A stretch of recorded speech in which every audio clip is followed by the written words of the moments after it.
আসসালামু আলাইকুম রহমতুল্লাহি ওয়া বারাকাতুহু। ইসলামিক টিভি বাংলায় আপনাকে স্বাগতম। আল্লাহ রসুল সাল্লাল্লাহু আলাইহি ওয়াসাল্লামের একটা হাদিস রয়েছে, যখন কোনো শিশুর বয়স 7 বছর হয় তখন তোমরা তাকে নামাজের আদেশ করো, এবং যখন তার বয়স 10 হয় তখন তোমরা নামাজের জন্য প্রয়োজনে তাকে প্রহার করো।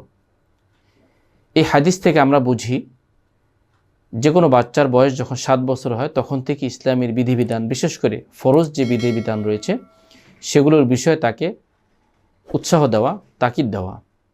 7 বছর বয়সেও যখন সে এগুলো না বুঝে, না বুঝতে শিখে, এরকম করতে করতে যখন তার 8, 9, 10 বছর পর্যন্ত তার হয়ে যায়, তখনও যদি সে এ ফরজ যে বিধানগুলো রয়েছে আল্লাহ তাআলার, নামাজ, রোজা, অন্য যে বিষয়গুলো রয়েছে আরও, সেগুলো যখন সে না করে তখন তাকে প্রহার করতে বলা হয়েছে। সুতরাং এটা শুধু নামাজের জন্যই না, বরং এটা রোজার জন্য। কোনো ব্যক্তির বয়স, কোনো শিশুর বয়স যখন 7 বছর হবে তখন আমাদের করণীয় হবে সেই শিশুকে রোজার প্র্যাকটিস করা। রমজান মাসে সকলের সাথে যখন সে রোজা রাখবে, হয়তো প্রথমে সে পুরা দিনটা রোজা রাখতে পারবে না, সে বাবা মার সাথে জোহর পর্যন্ত রোজা রাখলো, তাকে আমরা উৎসাহমূলকভাবে বলবো, হ্যাঁ তোমার একটা রোজা হয়েছে।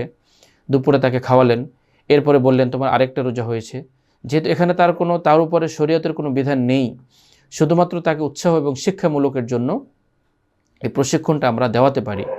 7 বছর শেষ হলো, 8, 9 এবং 10 বছর যখন তার পূর্ণ হলো, তখনও কিন্তু তার রোজা তার উপর ফরজ না। 10 বছর বয়সেও কিন্তু তার উপর ফরজ না, কিন্তু সেক্ষেত্রে আমাদের উচিত হবে এই বাচ্চাকে পরিপূর্ণভাবে প্র্যাকটিস করানো, শিক্ষা দেওয়া। রোজাটা যেন সে পরিপূর্ণভাবে 10 বছর যখন তার হবে তখন সে বাবা মার সাথে, আত্মীয় স্বজনের সাথে সে ইফতার করবে, সেহরি করবে। তাকে উঠানো, কোনো কারণে যদি রোজা ভেঙে ফেলে, তার মন যেন নষ্ট না হয়, না ভাঙে, তাকে উৎসাহ দেওয়া, তাকে বলা না তোমার রোজা ঠিক আছে।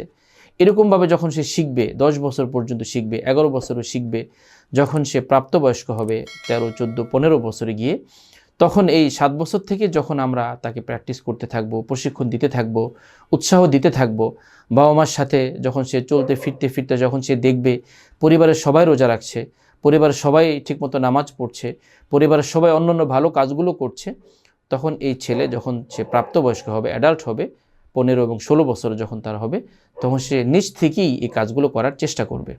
এই জন্য আমাদের উচিত হবে, আমাদের মুসলমানদের প্রত্যেকটি ধর্মীয় পরিবারে, প্রত্যেকটি মুসলমান পরিবারে আমরা যে যাই করি না কেন, আমাদের সন্তানগুলো যেন ভালো হয়, আমাদের সন্তানগুলো যেন আমলের দিকে উদ্বুদ্ধ হয়, আমাদের সন্তানগুলো যেন কোরআন পড়তে আগ্রহী হয়, সত্য কথা বলে, তারা যেন অন্য অসৎ কাজ থেকে বিরত থাকে, অসৎ সঙ্গ থেকে তারা বিরত থাকে। এই জন্য আমাদের বাবা মাদেরকে প্রথমেই আগে সচেতন থাকতে হবে। আমরা আমাদের শিশুদেরকে যে পরিবেশে রাখবো সেই পরিবেশকে আগে সুন্দর করতে হবে, তাহলে ইনশাল্লাহ আমাদের বাচ্চাগুলো দিনের ভালো পর্যায়ে যাবে, ভালো আল্লাহ তাআলা সন্তুষ্ট অর্জন করতে পারবে এবং ভালো আমলদার হবে, দিনের সহি বুঝ তারা পাবে। আসসালামু আলাইকুম ওয়া রাহমাতুল্লাহ।